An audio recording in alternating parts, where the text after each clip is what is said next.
한번 인사를 좀 했으면 좋겠어요.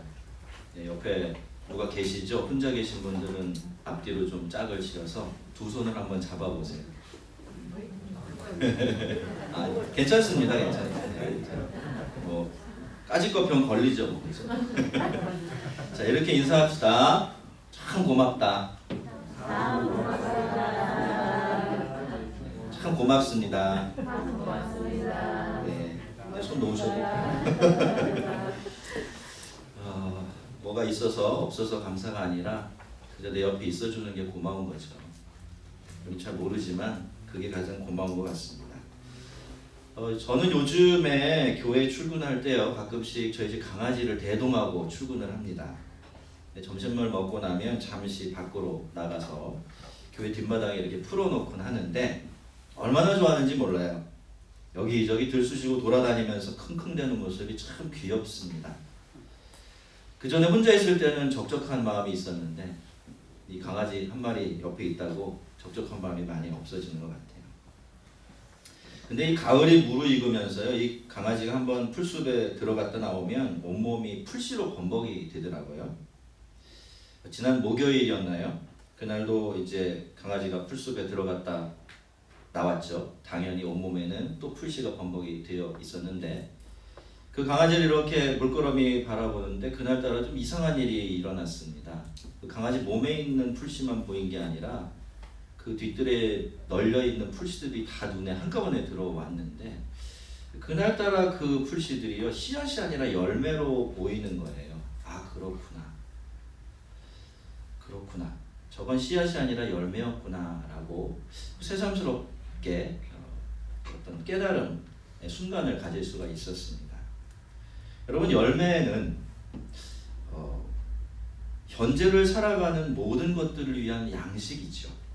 그래서 이 세상에 열매가 없다면요, 세상은 존재할 수가 없습니다. 그런데 열매는 사실 미래를 위한 씨앗입니다. 그래서 지금 열매를 맺지 않으면 우리는 미래를 맞이할 수가 없죠. 하나님께서 우리에게 우리 인생의 열매들에 대한 열정과 소망을 주시고 또 우리가 열심히 땀을 흘리면 그게 크든지 작든지 많든지 적든지 일정한 열매를 우리에게 주시는 이유가 바로 그것이 아닌가 싶습니다. 그 열매가 바로 우리의 삶이 되고 미래가 되니까 말이죠. 아직 한 해가 다 끝나지는 않았지만요, 추수감사주의를 맞이하시면서 한 번쯤 꼭 시간을 내셔서 2020년 한 해 동안 하나님께서 나에게 허락하신 크고 작은 열매들 하나하나 좀 헤아려 보시면 합니다. 그리고 내가 그 열매들 덕분에 지금도 살아가고 있고 또 앞으로도 살아갈 수 있구나 라는 것을 좀 묵상해 보시고요. 무엇보다도 올해 하나님께서 허락하신 수많은 열매들 중에 내년을 위해서 가장 좋은 씨앗 하나 이렇게 꼭 마련해 놓으시고 그렇게 이 남은 두 달을 보내면 그것이 이 가을, 이 만추의 절기를 우리에게 허락하신 하나님의 은혜가 아닐까 이런 생각이 듭니다. 감사의 절기가 되니까 저도 한 해 동안 제 감사의 생활을 좀 이렇게 돌아보았는데요. 여러분 어떠세요? 한 해 동안 여러분 하나님께 많이 감사하며 사셨습니까? 저는 돌아보니까 그 이전보다는 그래도 조금 더 감사하며 산 것 같지만 그래도 여전히 하나님께 드리는 감사가 턱없이 부족하구나 라는 것을 좀 생각하게 되었어요. 그런데 또 더불어 참 하나님께 감사드릴 수밖에 없는 것은 나의 감사의 생활이 요만큼 성장했지만 그것 때문에 내 삶이 얼마나 풍성해졌고 또 하나님과 나의 관계가 얼만큼이나 많이 살가워졌는지 모른다라는 생각을 했습니다. 모두 다 하나님의 은혜라고 생각이 됩니다. 성경을 보면요, 여러분 늘 하나님께 감사하라 그렇게 이야기해요. 시편은 아예 그런 권면과 명령들로 가득 채워져 있다고 해도 과언이 아닐 정도죠. 그리고 그러한 감사의 권면은 신약 성경으로도 그대로 이어지고 있는데요. 심지어 신약 성경은 우리에게 그냥 감사하라고 하지 않고 범사에 항상 감사하라 그렇게 얘기합니다. 모든 일에 언제나 감사해야 한다라고 말하는 것이죠. 그것은 이 감사라는 것이 우리가 하나님을 하나님으로 인정해 드릴 수 있는 가장 중요한 통로가 되는 동시에 우리에게도 헤아릴 수 없이 많은 유익을 주기 때문인 것입니다. 자, 한번 따라해 보겠습니다. 감사해야 행복하다. 감사해야 행복하다. 감사해야 풍성하다. 감사해야 풍성하다. 감사해야 충만하다. 감사해야 충만하다. 믿습니까? 아멘. 여러분 그렇습니다. 그래서 하나님은 우리에게 감사하라고 또 감사하며 살라고 말씀하신 거예요. 그래서 감사는 많을수록 좋습니다. 자주 할수록 유익합니다. 그건요, 우리 주변의 사람들을 보면 알 수 있죠. 이 말씀하고 거꾸로 사는 분들이 계세요. 범사에 짜증내고 항상 불평하며 사는 사람들이 있는데, 여러분 그렇게 사시는 분들 중에서 행복하고 충만한 삶 사는 분 보신 적이 있으십니까? 없죠. 그걸 보면 감사는 할수록 좋은 것이고 많을수록 유익한 것이다. 이런 것. 그리고 그 감사가 바로 우리를 풍요롭게 하고 행복하게 하는 도구가 된다는 걸 알 수가 있습니다. 그런데 여러분 우리에게는 문제가 하나 있지요. 고질적인 문제가 하나 있습니다. 그것은 바로 우리가 그렇게 감사하는 일에 많이 익숙하지 못하다는 겁니다. 감사하라 라는 말씀을 듣게 되면 아니 뭐 감사할 게 있어야 감사하지 라는 생각부터 할 정도로 사실은 우리는 이렇게 감사하는 일에 그렇게 익숙한 존재들이 못 됩니다. 물론 맞는 말이죠. 여러분 감사는 억지로 할 수가 없어요. 감사할 거리가 있어야 감사가 나오게 되는 게 사실입니다. 하지만 그럼에도 불구하고 오늘 하나님께서는 우리에게 뭐라고 하십니까? 범사에 주 예수 그리스도의 이름으로 항상 아버지 하나님께 감사해라. 그렇게 말씀합니다. 그러니까 하나님께서는 범사에 항상 감사하며 살아가는 삶이 충분히 가능할 뿐만이 아니라 그렇게 살아가는 것이 마땅하다라고 말씀하시면서 오늘 너희가 잃어버린 감사를 반드시 되찾아야 한다라고 그렇게 말씀하고 계시는 것이죠. 감사할 거리가 있어야 감사하지라는 이 말 참 그럴듯해 보이지만 사실 이것이 우리의 감사 생활을 가로막는 가장 큰 장벽입니다. 그래서 우리가 감사를 회복하려면 이 생각의 장벽부터 허무는 일로부터 시작을 해야 돼요. 오늘은 저와 여러분이 함께 그 일을 좀 해보려고 하는데 시작을 하기 전에 여러분에게 잠시 말씀드릴 게 하나 있어요. 오늘 설교는요, 제가 이렇게 지금 들고 있는 이 책의 앞부분에 굉장히 많은 빚을 지고 있습니다. 모든 설교가 다 자기 스스로 만들어낼 수 있는 건 아니지만 오늘은 특별히 이 책의 앞부분에 굉장히 많은 빚을 지고 있어요. 제목이 뭐죠? 보이시죠? 잘 안 보이세요? 감사. 그리고 부제가 이렇게 붙어 있어요. 충만한 삶에 이르는 길. 그러니까 이 다비드라는 분이 지으신 책인데요. 이 책을 이분이 지은 이유가 그거죠. 감사를 통해서 다시 충만한 삶을 되찾아라. 그것이 하나님께서 우리에게 주시는 은혜다, 복이다. 이런 이야기를 하기 위해서 이 책을 지은 겁니다.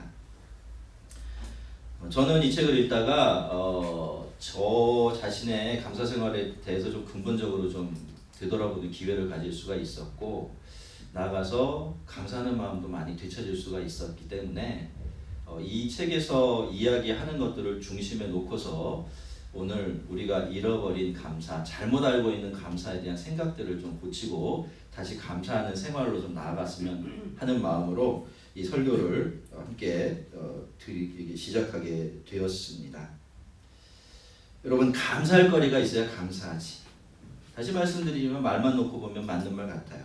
하지만 여러분 이 말의 뒤편에는 감사에 대한 사람들의 뒤틀려 있는 생각 하나가 숨겨져 있어요. 여러분 우리 한번 생각해 볼까요?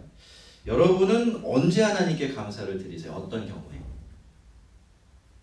아마 대부분은 마음속에서 저절로 감사가 흘러날 만큼 특별한 것, 좋은 것 받았을 때 그때 하나님께 감사를 하게 될 텐데요. 여러분 바로 이러한 우리의 모습이 감사에 대한 잘못된 고정관념이 만들어내는 모습이에요. 여러분 우리는 되게 특별한 것에 감사합니다. 그리고 그렇게 특별한 것에 감사하는 걸 당연하다고 생각을 하지요. 그래서 우리는 그저 그런 평범한 것들이나 부족한 것들에 대해서는 좀처럼 감사를 느끼지 않고 그래서 무의식적으로 이런 것들에 대해서는 감사하지 않아도 좋다라고 생각하는 것 같습니다. 이런 사고방식이 우리에게 얼마나 뿌리가 깊은지요. 뜨문뜨문하게 여러분 우리가 큰 것으로만 감사할 게 아닙니다. 우리 주변에 있는 작은 것들로도 감사해요 라는 말씀을 드리면 여러분 다 고개를 끄덕끄덕거리면서 아 그렇지 감사하며 살아야 돼 작은 것에 감사하며 살아야지 라고 생각을 하지만 여러분 그 감사 오래가지 않죠. 돌아서고 나면 그 감사 싹 사라지고 맙니다. 애써 되찾은 감사는 금세 사라져버리고요. 또다시 그 자리에는 불평과 권태가 찾아와서 또아리를 틀게 됩니다. 월요일날 친한 목사님 몇 분과 함께 점심 식사를 했어요. 한 분이 한턱을 내셔서 좋은 음식 잘 대접받았는데 여러분 다들 아시다시피 좀 괜찮은 음식점에 가면 그릇부터 다르죠. 가벼운 플라스틱 그릇을 써도 괜찮은데 굳이 크고 무겁고 큰 도자기 그릇을 사용을 합니다. 그래야 이 대접받는 사람들도 뭔가 대접받는다는 느낌을 갖고 그 음식점의 격이 올라간다라고 생각해서인지 좀 괜찮다는 음식들 중에서 그런 무거운 그릇 안 쓰는 음식점 거의 없는데요. 그건 좋은데 그것 때문에 굉장히 힘들어지는 분들이 있죠. 그게 누굽니까? 바로 음식을 서빙해 주시는 종업원 분들이에요. 그날도 한 분이 아주 친절하게 밝게 저희를 잘 섬겨주셨는데 체구가 작고 마른 분이셨어요. 너무 밝고 친절하게 해주셔서 고맙다라는 인사를 전해드리고 나선 그런데요 이렇게 그릇들이 무거워서 참 힘드시지요? 라고 이렇게 말씀을 드렸더니 그분 활짝 웃으시면서 그렇게 대답하셨어요. 힘들기는요 이렇게 일자리가 있어서 얼마나 행복한데요 라고 대답하셨습니다. 우리는 그제서야 그분이 왜 그렇게 친절하고 즐겁게 일하실 수 있었는지 그 이유를 깨닫게 되었습니다. 여러분 감사가 힘든 것은 특별하고 좋은 것들에 대해서만 감사하려는 우리의 마음의 경향 때문이지만요. 이런 마음의 뒤편으로 한 걸음 더 들어가 보면요. 거기에는 우리 주변에 있는 것들을 우리가 당연하게 여기고 있다는 그 사고방식이 놓여져 있습니다. 그 무감각함이 놓여져 있는 것이죠. 근본적으로 보면 바로 그런 무감각함이 우리에게서 감사를 빼앗아가게 되는 겁니다. 그 종업원분은 자기가 직업을 가지고 있다는 것을 당연하게 생각하지 않으셨어요. 우리가 생각하기에는 그 직업 힘든 직업인데 별로 돈벌이도 안 되는 직업인데 또 언제 쫓겨날지도 모르는 그런 직업일 수도 있는데 그분은 지금 당장 자신이 직업을 가지고 일하고 있다는 그 사실이 전혀 당연한 일이 아니었던 겁니다. 그래서 그분은 감사할 수 있었고 그래서 그분은 행복했던 거죠. 그건 저희들도 마찬가지였는데요. 여러분 만약에 그날 거기에 모였던 저희들이 그분을 이렇게 보면서 그래 저게 저분의 직업이고 저분은 저렇게 돈 받고 일하니까 저렇게 해주는 것이 당연해 라고 생각했다면 어떤 일이 벌어졌을까요? 저희는 그분의 그 귀한 섬김의 가치를 전혀 알아보지 못했을 것이고 그분의 감사가 우리에게 전해주는 그 행복한 감동도 함께 누리지 못했을 것입니다. 성도 여러분, 우리가 여기 이렇게 있고 이렇게 살아가고 있다는 것, 이 세상이 여기 있고요. 이 세상이 우리에게 우리가 존재하고 살아갈 수 있는 시간과 공간을 제공해 주고 있다는 것, 그리고 자기가 늘 만들어내는 것들로 우리를 먹여주고 채워주고 있다는 것, 내 옆에 사람이 있다는 것, 가족이 있다는 것, 그리고 심지어 우리가 지금까지 살면서 그 모든 순간순간 동안 우리의 호흡이 들숨과 날숨이 한 번도 꼬이지 않고 이어지고 있다는 것, 여러분 이 모든 것들은 절대로 당연한 것들이 아닙니다. 당연히 있어야만 하고 있게 되어 있는 것들이 아니지요. 그런데 우리는 그렇게만 생각합니다. 그리고 당연한 것이니까 그 모든 것들이 나를 나되게 해주었고 지금도 나의 울타리가 되어주고 있는데도 불구하고 그게 전혀 놀랍지가 않은 것이에요. 놀랍지가 않으니까 감사하지 못하게 되는 것이죠. 여러분, 우리가 당연하게 생각하면요, 그 당연하게 생각하는 것들은요, 절대로 우리를 행복하게 만들어줄 수가 없습니다. 자, 한번 생각해 보세요. 당연한 것이 있으면 어떤 것이 되죠? 그냥 당연한 게 되죠. 특별한 게 아니에요. 아무리 좋은 것도 당연하다고 여기면 그건 아무런 의미도 가치도 가질 수가 없어요. 반면에 당연하다고 생각하는 게 없다면 어떻게 될까요? 아시죠? 당연한 게 없으면요, 그것 때문에 불행해지기 시작해요. 그것 때문에 걱정이 되고 그것 때문에 두려워지기 시작합니다. 예를 들어서 우리는 누군가가 우리가 한 일에 대해서 알아주지 않거나 나를 칭찬해 주지 않으면요, 그것 때문에 속상해질 때가 있어요. 어느 정도는요, 우리가 뭐 다른 사람들과의 관계 속에서 살아가고 있고, 그래서 사람들을 통해 나를 확인하면서 살아갈 수밖에 없기 때문에 어느 정도는 이런 일을 피할 수가 없습니다만, 그럼에도 불구하고 그 도가 지나친 경우가 참 많죠. 알아주지 않는다고, 칭찬해주지 않는다고 짜증을 내고 거칠게 굴고 다른 사람의 상처를 입히고, 그런다고 자기도 행복한 것도 아니고. 여러분, 이런 경우가 종종 있어요. 왜 그럴까요? 왜 이런 일은 우리 삶에서 계속 반복되고 있는 걸까요? 아시겠죠, 여러분? 이유를 이제 우리가요, 다른 사람이 나를 인정해주고 다른 사람이 나를 칭찬해주는 것을 당연하다고 여기고 있기 때문이에요. 따지고 보면 다른 사람이 나를 알아줘야 될 의무가 없어요. 그렇죠? 다른 사람이 나를 칭찬해줄 의무도 없어요. 그런데 우리는 그걸 당연하게 여기니까 그걸 얻지 못했을 때 그것 때문에 불행해지고 다른 사람을 불편하게 만드는 이런 일들을 반복하고 있는 것입니다. 여러분, 이것이 바로 우리가 무언가를 당연하다라고 생각하게 될 때 생겨나는 부작용이에요. 우리가 무언가를 당연하다라고 생각하는 순간부터 그런 것들은 우리를 전혀 행복하게 만들어주지 못합니다. 우리가 사는데 이상하게도 내게 기쁨이 없고 늘 불만스럽고 또 자꾸 화가 자주 난다면, 그런 분들이 계시다면 혹시 내가 너무 많은 것들을, 그리고 당연하지 않은 것들을 당연하게 여기면서 살고 있지 않은지 그것부터 한번 잘 점검해 보아야 할 것 같습니다. 근데 여러분, 이것과 더불어서 우리가 좀 냉정하게 생각을 해볼까요? 그렇다면 여러분, 과연 이 세상에 당연하다라고 말할 수 있는 것이 단 하나라도 있겠습니까? 당연히 내가 가지고 있어야 하고 당연히 내 곁에 있어야 하고 내가 누려야만 하는 그런 것들이 단 하나라도 있을까요? 그런 것 세상에 없습니다. 왜냐하면 우리의 존재와 생명 자체가 하나님으로부터 받은 선물이기 때문이에요. 여러분 생각해 보세요. 여러분 이 세상에 태어나기 위해서 여러분 한 일이 있으세요? 뭐 하셨어요, 여러분? 여러분, 우리의 존재와 생명 자체가 하나님께서 주신 선물입니다. 그러니 그 옆에 덧붙여져서 우리의 삶을 지켜주고 지탱해주는 것들은 말할 필요도 없겠지요. 그 모든 것들 중에서 우리가 당연하다라고 생각할 수 있는 것은 사실 하나도 없는 겁니다. 저는 올가을에 소소하지만 참 귀한 선물을 몇 가지 받았어요. 어느 날은 갑자기 이렇게 가을빛으로 물들어가는 성암산 산자락이 제 눈에 들어오더라고요. 야, 저기 저렇게 아름다운 것이 있었네 라고 놀라면서 산더러 고맙다고 했습니다. 교회로 오는 이 보도 위에 떨어진 낙엽들이 너무 이뻐서요. 너 참 예쁘구나 라고 하면서 팔을 활짝 벌려서 꼭 안아주었습니다. 이렇게 보니까 길에 아무도 없어서 제가 진짜 그렇게 했어요. 그리고 무엇보다도 가을이면 이 세상을 이렇게 아름다운 색으로 물들여 주시는 하나님께 새삼스러운 감사를 드릴 수가 있었습니다. 성도 여러분, 우리는 모든 것들을 다 거저받았습니다. 우리 자신과 우리 주변의 모든 것들을 다 거저받았죠. 때때로 우리가 무심하게만 바라보던 그런 것들이 우리를 깜짝 놀라게 할 때 이 세상은 우리에게 이 모든 것들이 전부 다 네가 공짜로 받은 하나님의 선물이다 라고 말하고 있는 거예요. 그것 잊지 말라고, 그렇게 평범하고 그렇게 당연하게 여겼던 그런 것들이 잊을만 하면 한 번씩 우리를 놀래키고 있는 것입니다.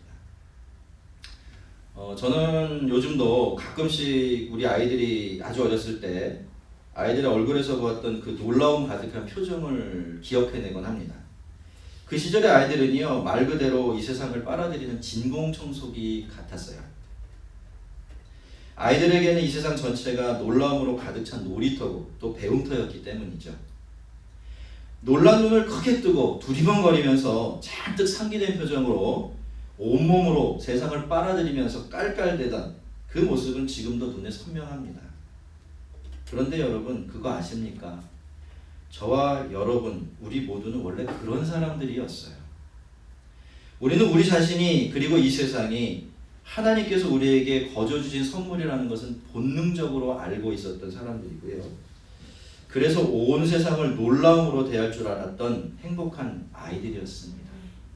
그렇게 세상을 만나는 모든 일들이 마치 나를 사랑하시는 하나님이 나에게 주신 놀라운 선물들의 포장을 벗기는 것처럼 그렇게 살 줄 알았던 그런 아이들이었죠.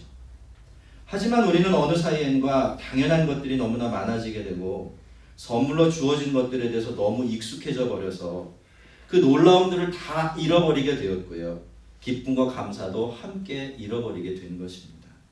그렇게 우리의 영혼은 깊은 무덤덤한 잠에 빠지게 된 것이죠. 하지만 이제 가을이죠, 여러분. 감사의 계절입니다. 이제 우리는 긴 잠에 빠진 영혼을 깨울 때가 됐습니다. 우리는 놀라움을 되찾고 감사를 되찾아야 돼요.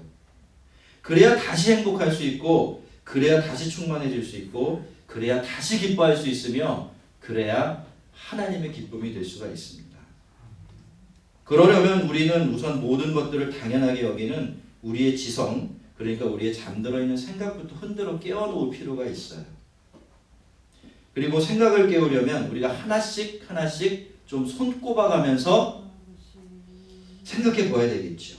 내가 당연하게 여겼던 그 수많은 것들 정말로 당연한 것인가 하고 말입니다. 내 옆에 있는 아내가, 멀리 떨어져 있지만 잘 살아주고 있는 나의 자식들이, 크게 말썽 부리지 않는 이 몸뚱아리가, 단 한 번도 꼬인 적이 없는 나의 호흡이, 나이 들어 말썽이 잦은 나의 자동차가, 구름 한 점 없는 가을 하늘이, 바람 불면 눈처럼 흩날리는 가을색 이파리들이, 배를 긁어달라고 내 앞에서 배를 까고 있는 넉살 좋은 강아지 한 마리가, 더운 날 들이켰던 그 시원한 물 한 모금이, 다시 주님 곁으로 돌아와준 나의 형제와 자매가, 마음 터놓고 이야기할 수 있는 친구가, 무작정 편하게 대해도 허물이 되지 않는 김집사와 이권사가, 늘 나를 반겨주는 이 예배당에 있는 나의 그 자리가, 나라는 존재를 있게 해줄 수 있는 시간과 공간이, 일할 수 있는 직장이, 그 직장에서 내가 감당할 수 있는 직분이,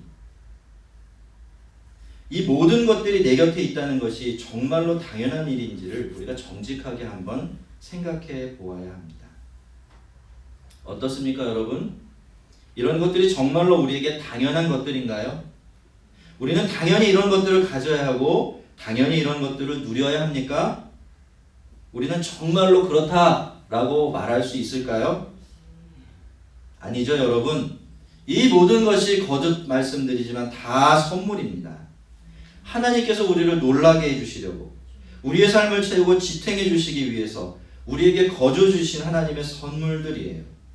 여러분, 우리의 잠들어 있는 생각이 깨어나지 않는다면 우리는 절대로 하나님의 선물들, 하나님의 선물로 인식할 수가 없어요. 그래서 우리는 생각하는 일에 조금 더 부지런해져야 합니다. 조금 더 예민해져야 하고요. 나를 생각하고 이 세상을 곱씹어보는 일을 좀 부지런하게 해야만 할 것입니다. 그냥 먹고 사는 일에, 생존하는 일에만 몰두해 있지 말고 말입니다. 그래야 나 자신이, 그리고 온 세상이 늘 하나님께서 나에게 거저 주신 선물이라는 사실이 잊혀지지 않게 됩니다. 자, 둘째로 우리가 진심으로 감사하는 마음을 회복하려면 우리의 의지 역시 자기 역할을 다 해주어야 해요. 선물을 선물이라고 알아보는 것은 우리의 생각의 역할이지만 우리의 의지가 자신을 활짝 열어서 선물을 진짜로 선물로 받아들여주지 않으면 아무리 좋은 선물도 우리를 기뻐하게 하고 감사하게 만들 수가 없기 때문이에요. 여러분, 세상에 남이 주는 선물이나 호의를 받아들이는 것을 불편하게 생각하는 사람들이 있어요, 없어요? 있습니다. 그렇죠? 친절을 베푸고 호의를 베풀면 그거 꼭 갚아야 되는 빚으로 생각하고 불편해하고 하시는 분들이 생각보다 세상에 참 많습니다. 아마 여러분도 이런 분들 더러더러 만나보셨을 텐데요. 이 책의 저자인 다비드는요, 심리학자이시고 또 카톨릭의 수사이시기도 하신데요. 이분은 그런 분들에 대해서 이렇게 말하고 있어요. 인간에게는 누구에게나 선물로 흔쾌하게 받아들이기 힘들어하는 그런 마음이 있답니다. 그런데 심리학적으로 보면요, 그것은 우리가 무언가를 정말로 선물이라고 인정하게 되면 그 순간 우리는 완전히 수동적이고 의존적인 상태가 되기 때문이래요. 그러니까 우리가 다른 사람이 호의해서 사랑해서 주는 귀한 선물들을 온 존재를 다 벌려서 와락 뛰어앉지 못하는 것은 그 선물 자체가 싫어서가 아니라 그 선물을 그냥 받아들이는 경우에는 어떻죠? 내가 그 사람에게 온전히 의지되어 있는 수동적인 상태가 되기 때문이래요. 그거 싫어하기 때문에 남이 뭘 주면 그게 불편해진다라는 겁니다. 여러분 설명이 좀 일리가 있어 보이십니까? 제가 생각해보니까 정말 그런 것 같아요. 우리는 다 자수성가한 사람들을 높이 치지요? 그쵸? 아닙니까? 거듭난 사람들은 좀 안 그런데 대부분 사회에서 자수성가한 사람은 굉장히 높이 칩니다. 그리고 어떻습니까? 자존심 세어 보이는 사람일수록 무슨 말 못하죠? 고맙습니다 못해요. 그죠? 잘 못해요. 왜? 그 고맙습니다라는 말이 나는 당신께 의존되어 있고 의지하고 있습니다라는 그것을 표현하는 방식이기 때문에 그런 거죠. 근데 여러분 진짜 문제가 하나 있어요. 그게 뭐냐면 이와 같은 심리가 우리가 하나님을 대할 때도 그대로 적용된다는 거예요. 인간은 본능적으로 하나님께 의존하는 것 별로 좋아하지 않아요. 원죄라는 것 자체가 하나님으로부터 독립하려는 욕망이었기 때문에 그 원죄의 흔적을 완전히 지워버리지 못한 우리로서는, 인간으로서는 하나님조차도 온전히 의지하는 것 별로 좋아하지 않는 것이 당연하죠. 하지만 성도 여러분, 인간이 완전히 독립적인 존재가 과연 될 수 있을까요? 어떤 것에도 의존하지 않고 아무에게도 빚을 지지 않고 그렇게 살아갈 수 있겠습니까? 그렇지 않습니다, 여러분. 인간은 근본적으로 의존적인 존재예요. 다른 사람과 다른 것들의 도움을 받지 않으면 존재하거나 살아갈 수 없도록 지음받은 것이 바로 인간이에요. 여러분, 인간만큼 약한 존재가 없어요. 머리가 좋아서 다행이지, 머리까지 나빴더라면 이 세상에서 제일 먼저 멸종될 것이 아마 사람이었을 겁니다. 그만큼 인간은 보잘것없는 존재예요. 그래서 모든 것들을 다 밖에 의존하고 살아요. 여러분, 오늘도 여러분 식사하고 교회 오셨죠? 여러분의 입으로 들어가는 것이 무엇입니까? 그게 한때는 생명이었어요. 살아있는 것들이었던 겁니다. 그 살아있는 것들이 우리 속에 들어와서 우리의 몸의 일부가 되어 주어야 비로소 우리는 힘을 얻어서 자라고 살아갈 수 있는 그런 존재인 겁니다. 그러니까 우리는 매 순간순간 나 아닌 다른 생명에 빚을 지고 살아가는 셈이 되는 거지. 여러분, 오늘 저와 여러분은 여기 목사와 성도로 함께하고 있는데요. 사실은 우리들도 서로에게 온전히 의존되어 있습니다. 저는 여러분에게 생활을 빚지고 있어요. 감사합니다. 여러분은 저에게 영적인 빚을 지고 있어요. 빚을 지고 있다고 해서 불편하게 들리신다면 선물이라고 이해하셔도 좋을 것 같습니다. 아무튼 그렇지만 어쨌든 그 덕분에 우리는 살고 또 신앙을 지켜가고 갖고 갈 수 있는 겁니다. 그렇게 우리는 서로가 서로에게 의존하고 빚을 짐으로써 더욱더 풍성하고 충만한 삶을 얻을 수 있게 되는 거예요. 그러니 여러분, 우리가 무언가를 받게 되어지면 우리는 얼른 의지적으로 마음을 활짝 열어서 그 선물을 온 삶으로 와락 껴안을 줄 알아야 합니다. 그렇게 서로가 서로에게 의존되어 있다는 사실을 기피할 것이 아니라 기뻐하고 축하하면서 살아야 하겠죠. 그것이 선물을 선물로 받고 또 선물답게 누릴 수 있는 가장 지혜로운 방법이 될 것입니다. 우리의 머리는 선물을 선물로 알아보는 역할을 해요. 그리고 우리의 의지는 우리의 마음을 활짝 열어서 그 선물을 마음을 다해 부둥켜 안도록 도와주지요. 하지만 그 선물에 온전한 기쁨과 감탄으로 반응하게 하는 것은 또 우리의 감정만이 할 수 있는 일이에요. 감사를 감사답게 표현하는 일, 그것은 우리의 감정만이 할 수 있는 일이고, 그렇게 마지막으로 우리의 감정이 자기가 해야 될 일을 다 해주었을 때 드디어 감사는 감사로서 완성이 되어지고 그 감사가 바로 우리의 인생을 행복하고 충만하게 만들어 주는 것입니다. 우리가 이렇게 온 마음을 다해서 감사를 표현하게 될 때 우리의 삶은 풍성하게 충만해지지요. 그제서야 이 세상과 우리들, 그리고 그 세상을 우리에게 주신 하나님은 온전히 우리와 함께 하나로 연결되어지기 때문이에요. 이미 눈을 감고 계신 분도 계신데 눈을 잠시 감아 보시겠습니까? 이제 여러분 자신과 여러분을 둘러싸고 있는 모든 사람들, 모든 것들을 하나하나 좀 떠올려 보십시오. 그 고맙고 귀한 하나님의 선물들 말입니다. 여러분, 우리 자신을 비롯한 그 어떤 것도 당연한 것은 하나도 없습니다. 당연히 있어야 하고, 당연히 가져야 하고, 당연히 누려야 하는 그런 것은 없어요. 그 모든 것들이 하나님께서 우리를 사랑하셔서 우리를 복되게 하시려고 우리에게 거저주신 선물들입니다. 자, 이제 그 선물들을 선물로 받으시기 바랍니다. 온 마음을 다해서요, 그 선물을 껴안으시고요, 그 선물을 누리십시오. 그리고 기뻐하며 감사하십시오. 하나님께, 그리고 그 모든 것들에게 말입니다. 그래야 행복해요. 그래야 충만합니다. 그래야 하나님께서 기뻐하실 것입니다. 이 감사의 절기에 하나님께서 우리 안에 잊혀진 참 감사 회복되게 해주셔서 그 감사를 통해서 존재는 존재로 이어지고 삶은 삶 때문에 넓혀지면서 더 풍성하고 충만한 삶을 살며 하나님을 영화롭게 해드리는 우리 모두가 되기를 주의 이름으로 축원합니다. 우리 같이 한번 기도하겠습니다.